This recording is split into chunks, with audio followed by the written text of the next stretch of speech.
Judge's Corner is brought to you by CoolStuffInc.com, the best online retailer for Magic the Gathering singles and sealed product, and GatheringMagic.com, your place to explore the game. Now it's time for Judge's Corner. Hey everyone, thanks for watching. Today we're going to be talking about clone and copy effects. So I thought we could start things off by taking a look at exactly what a clone is.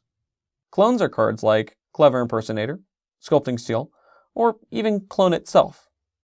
These kinds of cards become a copy of something laying around upon resolution, and don't usually target.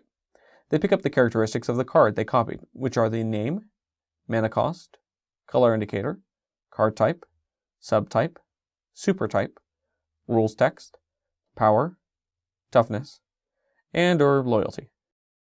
A few things not copied would include counters on an object, a pump from a previously played Giant Growth, or abilities that were added or removed from objects.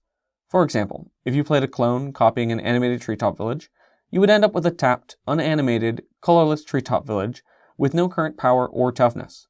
The reason for this is because the effect generated by the land alters the characteristics of the card, but we only copy the printed characteristics, and not those added through some spell or ability.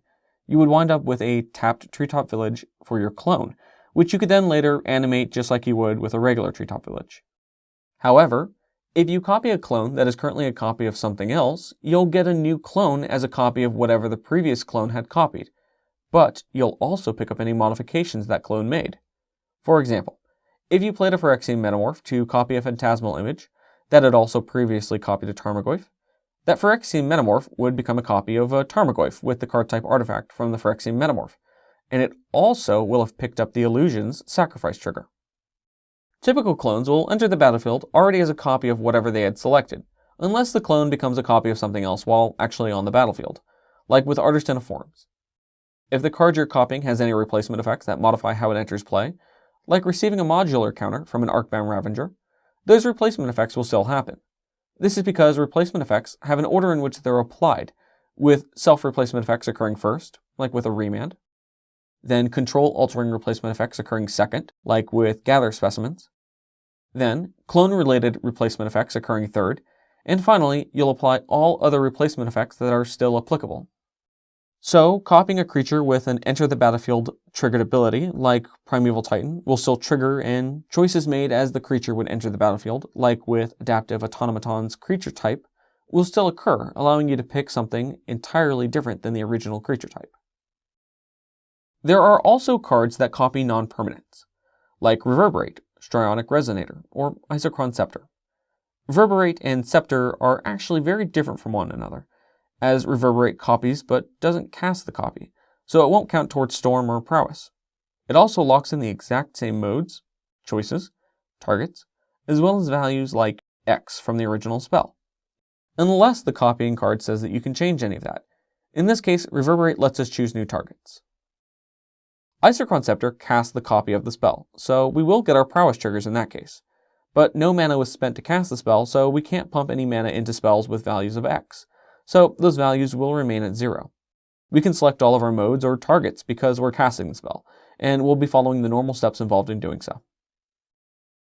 With Strionic Resonator, the source of the triggered ability is the original source, which matters if you copied a Daxos triggered ability.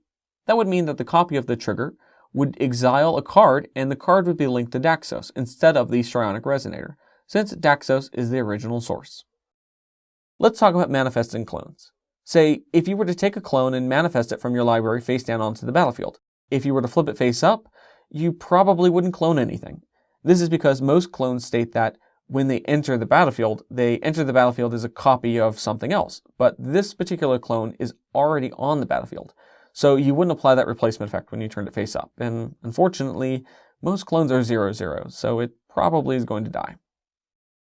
The last thing I want to mention is that if you were to copy something with a characteristic defining ability, and the copy effect itself modified that characteristic, the copy's characteristics would override the original card's characteristic defining ability. So, for example, if you played a Quicksilver Gargantuan copying a Tarmogoyf, the Gargantuan Goyf would be a 7/7, and you would not use the characteristic defining ability that we find on Tarmogoyf to determine the power and toughness. Well, that's it for our episode on clones. If you have any questions about this episode or any other rules-related questions in general, you can always send us an email at judgescorner@gatheringmagic.com or leave a comment below and myself or somebody else will be happy to get back to you. If you like this video, we'd really appreciate it and like it if you gave us a like.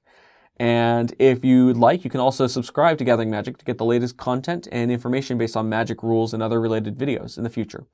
Until next time, make sure to shuffle thoroughly, play at a reasonable pace, and have fun.